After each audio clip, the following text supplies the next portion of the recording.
Hi everyone, welcome to my channel. చాలా మందికి చిక్కీలు అంటే ఇష్టం కానీ చేసుకోవడం రాదు. బయటకున్న చిక్కీలు మనకి ఇంట్లో సేమ్ అలాగే రావని ఫీలింగ్ ఉంటుంది కదా. కానీ ఆ ఫీలింగ్ తీసి పక్కన పెడితే నిజంగా చాలా బాగా చేసుకోవచ్చు ఇంట్లోనే అని నాకు ఫస్ట్ టైం అనిపించింది. యాక్చువల్లీ నేను ఇది చేయడం ఫస్ట్ టైం అనమాట. కానీ ఎంత బాగా కుదిరిందంటే మనం ఈ టిప్స్ పాటిస్తే ఖచ్చితంగా బాగా కుదురుతుంది.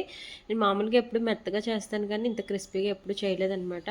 బయట మనకి షాపుల్లో అమ్మేటట్టు వస్తుంది. ఈ విధంగా పాటిస్తే నేనైతే వేరుశనగ గుళ్ళు 2 కప్పులు తీసుకున్నాను.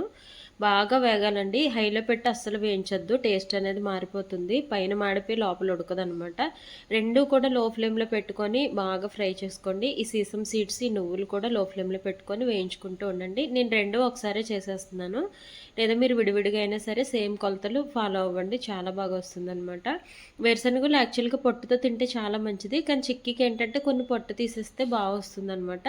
మొత్తం తీసేస్తే ఇంకా బాగా వస్తుంది. కానీ హెల్త్కి చాలా మంచిది కాబట్టి నేను లైట్గా తీసి ఉంచాను అనమాట. ఈ నువ్వులు కూడా ఏంటంటే మరీ పచ్చిగా ఉన్నా కూడా చిక్కీ ఫ్లేవర్ బాగోదు. సో కొంచెం బ్రౌనిష్గా వచ్చే వరకు కూడా వేయించుకోవాలి. ఓన్లీ లో ఫ్లేమ్లో పెట్టి వేయించుకోవాలి రెండు కూడా. ఈ 2 కప్పులు ఇది, 2 కప్పులు ఇది. కప్పుకి కప్పు కొలత అనమాట బెల్లము. దీనికి ఏ బెల్లం తీసుకుంటారంటే మోస్ట్లీ ఆర్గానిక్ అయితే చాలా చాలా బాగుంటుంది. కానీ ఏదైనా కూడా పర్వాలేదు, ఇంట్లో ఏ బెల్లం ఉంటే ఆ బెల్లం తీసేసుకోండి. మేమైతే ఎక్కువగా ఆర్గానిక్కే యూస్ చేస్తాము. ఈ నువ్వులు వేరుశనగలు కూడా హెల్త్కి చాలా మంచిదండి. సో ఈ విధంగా వేయించుకున్నాక ఇలా చూస్తే మనకి తొక్క అంతా కూడా వచ్చేయాలి చేతికి.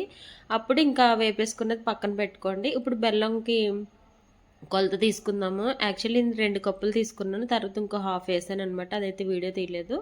2 కప్పులకి 2 కప్పులు బెల్లం అనమాట. వేరుశనగ చిక్కీలకి ఈ కొలత చెప్తున్నాను. వేరుశనగ గుళ్ళకి అయితే లైట్గా కొంచెం ఒక టీ గ్లాస్ వాటర్ వేస్తే చాలన్నమాట. వేసేసుకొని మనం లో ఫ్లేమ్లో పెట్టుకోండి, లేదా హై ఫ్లేమ్లో పెట్టుకొని అక్కడే నుంచొని చూసుకున్నా పర్వాలేదు, పెట్టేసుకోవాలి. ఇంక అంతేనండి. ఈ పాకం ఏంటంటే చాలామందికి ఈ పాకం దగ్గరే పోతుందనమాట. మనం ఎలా చేయాలంటే స్టెప్ బై స్టెప్, నేను ఒకసారి చెప్పట్లేదు, 2-3 సార్లుగా పాకం వచ్చిందో లేదో చూసుకునే విధానం బట్టి నేను చెప్తాను. దాన్ని బట్టి మీకు అర్థమవుతుందనమాట.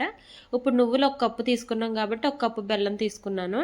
ఈలోగా అయితే ఆ పాకం మరిగేలోపు నేను వేరుశనగులు వేయించుకున్నాను కదా, అవైతే నేను పొట్టు తీయడానికి ఈ పప్పు గుత్తుంది కదా, దీంతో అయితే చాలా బాగా వస్తుందండి. పప్పు కూడా బాగా విడిపోతుంది సగానికి. సో అందుకని చెప్పి పప్పు గుత్తి అయితే యూస్ చేస్తాను నేను ఎప్పుడు కూడా. ఈ విధంగా మొత్తం బద్దలుగా చేసుకోవచ్చు. ఈ లోగోగా అయితే చూసారు కదా, ఈ పాకం అనేది ఈ విధంగా బబుల్స్గా వస్తుంది. కొంచెం దగ్గర పడ్డాక ఈ విధంగా కొంచెం ఎంటీ బౌల్స్లో ఈ విధంగా వేసుకొని చూసుకోవాలన్నమాట. చూసుకున్నప్పుడు మనకి అర్థమవుతుంది. మనకి ఏంటంటే వేయగానే దగ్గరకు వచ్చేయాలి పాకము. అది ఏ విధంగానే చూపిస్తాను చూడండి. చాలాసార్లు చూసుకోవాల్సి వస్తుంది. ఫస్ట్ టైం చేసే వాళ్ళకి మాత్రం, కొంచెం బాగా అనుభవం ఉన్న వాళ్ళు మాత్రం అర్థమైపోతుంది చూడగానే. సో చూసారు కదా, కొంచెం దగ్గరకు వచ్చింది. కానీ చూసారు, పట్టుకొని చూస్తే మెత్తగా ఉంది. కానీ బాగా విరిగిపోవాలన్నమాట. అప్పడం పట్టుకుంటే మనం ఎలా పట్టుకోగానే విరిగిపోతుంది చూసారా, అలా విరిగిపోవాలి. ఇది కూడా చూస్తున్నాను. ఇది చూసారు కదా ఏ విధంగా ఉందో. ఇప్పుడు ఇంక మనం ఏంటంటే ఎంటీ దాంట్లో వేసుకొని చూసుకోవాలి. ఇది కూడా ఇంక ఇంతే మెత్తగా ఉందన్నమాట. సో రెండు కూడా పాకానికి రాలేదన్నమాట. ఈ పాకంగా ఉన్నప్పుడు కూడా చేసుకోవచ్చు, కానీ తీగలాగా సాగుతూ ఉన్నట్టు ఉంటుంది, తినటానికి బాగోదన్నమాట. లేదా లేత పాకంలో చేసుకోవాలి, అప్పుడు ఇంకా మెత్తగా ఉంటాయి. లేదా ముద్రపాకంలో చేసుకోవాలి. అటు ఇటు కాకుండా చేసుకుంటే అసలు తినలేమండి, పంటికి అంటుకుపోతుంది అనమాట. ఇప్పుడు చూసారు కదా బాగా విరిగిపోయింది. ఇంక ఇప్పుడైతే కొంచెం వంట సోడా కొంచెం ఒక చిటికెడు వేసుకొని, ఒక స్పూన్ నెయ్యి వేసేసుకొని, ఇంక ఓన్లీ నువ్వులు వేయించేసుకొని కలిపేసి వెంటనే కట్టేయాలన్నమాట. ఇందులో ఉడికించకూడదు, అప్పుడు క్రిస్పీనెస్ పోతుందన్నమాట. ఈ విధంగా మొత్తం చక్కగా కలుపుకొని స్టవ్ ఆఫ్ చేసేయాలి. ఇప్పుడు ఈ పాకం చూద్దాం చూడండి. ఇది కూడా ఈ పాకం చూసేటప్పటికి ఇది కూడా చూడండి, మనం వెయ్యగానే వెంటనే దగ్గరకు వచ్చేసి చేత్తో పట్టుకోగానే విరిగిపోవాలి. అదనమాట పాకం. చూపిస్తాను, ఇదిగో చూసారా విరిగిపోతుంది, అదనమాట. ఇంక ఇదే దీనికి మెయిన్ టిప్ అనమాట. చాలా బాగా వస్తుంది. ఇందులో కూడా కొంచెం బేకింగ్ సోడా, నెయ్యి వేసేసుకొని, చాలా చిటికెడు వేసుకోవాలి బేకింగ్ సోడా. అది వేయడం వల్ల మనకి క్రిస్పీనెస్ అలానే ఉంటుందన్నమాట. మనకి ఫ్రెష్నెస్ కూడా చాలా రోజులు అలా ఉంటుంది. సో ఇప్పుడు మనం వేపుకున్న వేరుశెనగలు కూడా ఈ విధంగా వేసేసుకొని కలుపుకొని వెంటనే స్టవ్ ఆఫ్ చేసేయాలి. ఆ పాకంలో ఉడికిస్తే మళ్ళీ మెత్తగా అయిపోతాయండి. వెంటనే మొత్తం కలుపుకోగానే ఆఫ్ చేసుకోవాలి. ఇప్పుడు 2 పెద్ద బేషన్లు అయితే తీసుకున్నాను. కొంచెం నెయ్యి రాసుకొని అడుగుని ఇది వేసేసుకొని, యాక్చువల్గా బటర్ పేపర్ ఉంటే చాలా బాగా వస్తుంది. కాకపోతే నేను ఇందులో షిఫ్ట్ చేయడం కొంచెం లేట్ చేశాను. చల్లారక ముందే వేడివేడిది మనం షిఫ్ట్ చేసేసుకొని, వెంటనే బటర్ పేపర్ వేసుకొని, ఈ విధంగా మనం చపాతీ కర్రతోటో దేనితోటి ఇలాగ మనం సాఫ్ట్‌గా చేసుకుంటే మొత్తం అంతా కూడా లెవెల్‌గా చాలా బాగా వస్తుంది. సన్నగా చిక్కీలు బా వస్తాయి. కొంచెం లేట్ అయిందండి నాకు. అంటే మా హస్బెండ్ చేత చేపిద్దామని 1 మినిట్ అలాగా లేట్ చేశాను. సో, నేను వీడియో తీసుకుందామని.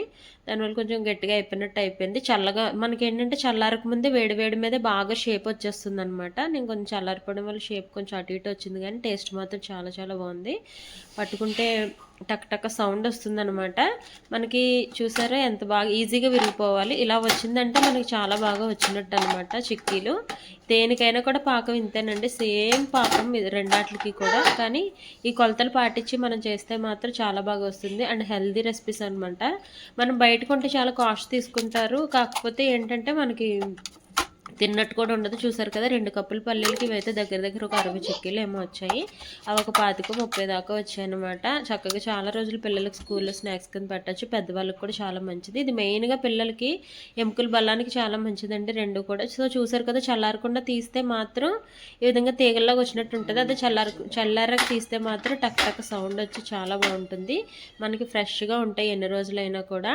సో, ఈ విధంగా అయితే చేయండి. మీకు ఈ వీడియో నచ్చితే మాత్రం తప్పకుండా లైక్ చేయండి. కొత్తగా ఎవరైనా నా ఛానల్ చూస్తున్నట్లయితే రిమైనింగ్ వీడియోస్ ఒకసారి చూడండి. అండ్ నచ్చితే మాత్రం సబ్స్క్రైబ్ చేయండి. అండ్ వీటి బెనిఫిట్స్ ఇంకోటి ఏంటో చెప్పనా? నువ్వుల్లో మెయిన్‌గా ఏంటంటే ఒమేగా 3, ఒమేగా 6 ఉంటుందండి. అది బ్రెయిన్‌కి చాలా మంచిది. పిల్లలకి ఖచ్చితంగా పెట్టండి. లైక్ చేయండి.